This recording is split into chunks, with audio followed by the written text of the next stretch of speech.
نحمده ونصلي ونصلي على سيد المرسلين وعلى آله وصحبه وبارك وسلم أجمعين.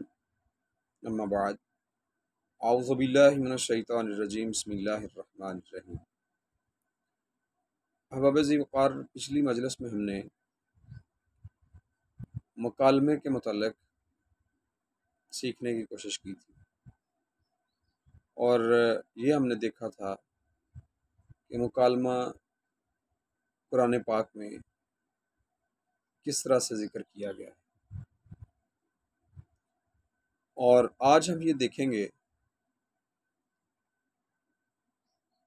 مکالمے کے اجزاء کیا ہیں، گفتگو کرنے کے اجزاء کیا ہیں، اس کی جزیات کیا ہے، جس کی وجہ سے کوئی گفتگو کہلائے گی، کوئی مکالمہ کہلائے گا۔ یاد رکھیے، یہ مکالمے کے 5 اجزاء ہیں۔ سب سے پہلی جز کہ مکالمہ 2 گروہوں میں ہوگا یا 2 اشخاص میں ہوگا۔ اگر 2 گروہ نہ ہوں تو مکالمہ نہیں ہوگا، اس کو ہم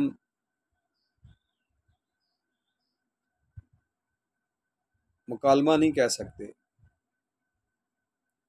بلکہ ہم یہ کہیں گے کہ یہ بندہ اپنے آپ سے گفتگو کر رہا ہے۔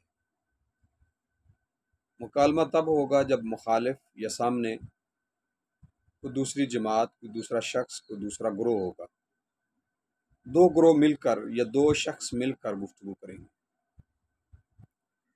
اس کے بعد دوسری جز اس کی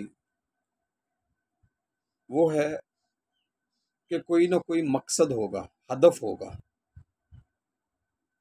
ایک ہدف مقرر کیا جائے گا، یا ہدف ایک مقرر ہوتا ہے، ایک موضوع ہوتا ہے، اس موضوع پر گفتگو ہوتی ہے۔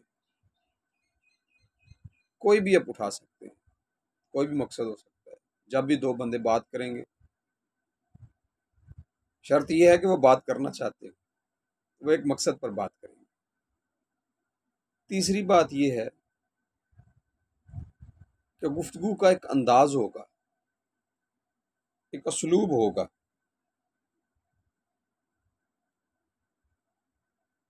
جب تک اس کا انداز اور اسلوب بہتر نہ ہو، ایک دوسرے کی بات سمجھی نہیں جا سکتی۔ اسلوب گفتگو، انداز گفتگو، وہ دونوں کا ایک جیسا ہو، دونوں گروہوں کا ایک جیسا ہو، تو گفتگو بامقصد ہو جائے گی۔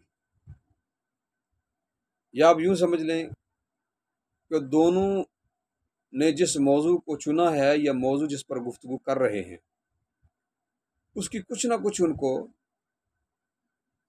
جانکاری ہو، کچھ نہ کچھ اس کا ان کے پاس کوئی انٹروڈکشن ہو، کوئی انفارمیشن ہو ان کے پاس۔ یہ ہو سکتا ہے ایک کے پاس زیادہ ہو، ایک کے پاس کم ہو، ایک جانتا ہو، ایک نہ جانتا ہو، یہ ہو سکتا ہے، یعنی زیادہ نہ جانتا ہو، لیکن تعارف اس کے پاس ہو، تب گفتگو ہو سکتی ہے، یا وہ گفتگو میں دلچسپی لے گا۔ جب تک وہ ہدف نہ ہو، اسلوب نہ ہو، اور چوتھا ہے موضوع۔ اس میں سے ہدف ہو سکتا ہے کچھ ہو بندے کا، ہدف پوشیدہ بھی ہو سکتا ہے جو سامنے نظر نہ آ رہا ہو، لیکن موضوع وہ ہے جو سامنے نظر آ رہا ہوتا ہے۔ کسی ایک ٹاپک کے اوپر گفتگو ہو رہی ہوتی ہے، لیکن اس کے ساتھ پیرالل جو ذکر نہیں ہو رہا ہوتا، زبان پر نہیں آ رہا ہوتا، وہ ہدف پوشیدہ ہو سکتا ہے، لیکن موضوع سامنے ہوگا۔ کسی ایک موضوع کو اٹھایا جائے گا، کسی ایک پر بات کر لی جائے گی۔ میں مثال دے کر یہاں مثال نہیں دینا چاہتا، کیونکہ وقت زیادہ ہو جاتا ہے، اس میں لگ جاتا ہے۔ بس اتنا سمجھنے کے لیے کافی ہے کہ سب سے پہلے ہوگا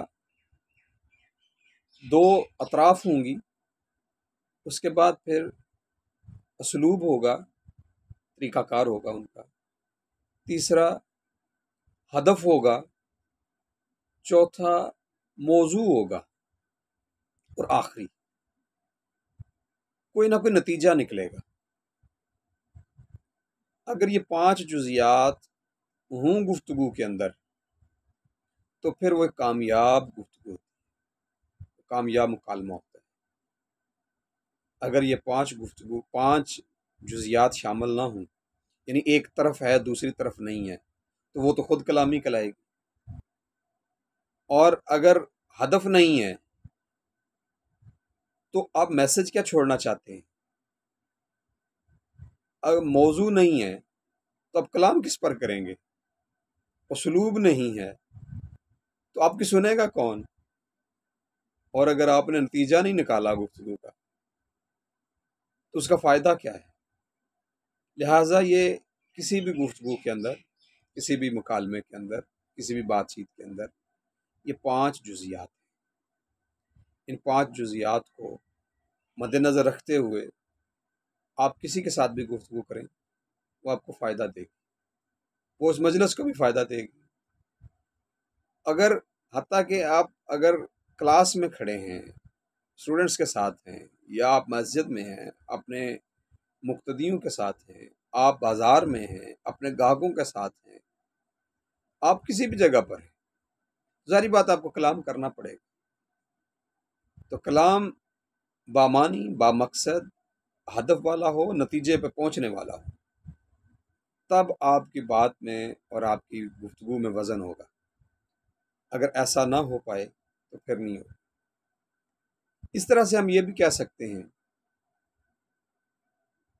کہ یہ تو میں نے بات کی نا جزیات کی، اس طرح سے گفتگو بعض اوقات کلام کے بغیر بھی ہو سکتی ہے، بندہ بولتا ہی نہیں ہے، کلام کلام ہو جاتا ہے۔ یعنی اس کے لیے لازم نہیں ہے کہ گفتگو زبان سے ہو، زبان کے بغیر بھی ہو سکتی ہے۔ دنیا کی سب سے بڑی زبان وہ اشارے کی زبان ہے، اشارے سے بھی گفتگو ہو جاتی ہے۔ اور برہان رشید قرآن مجید نے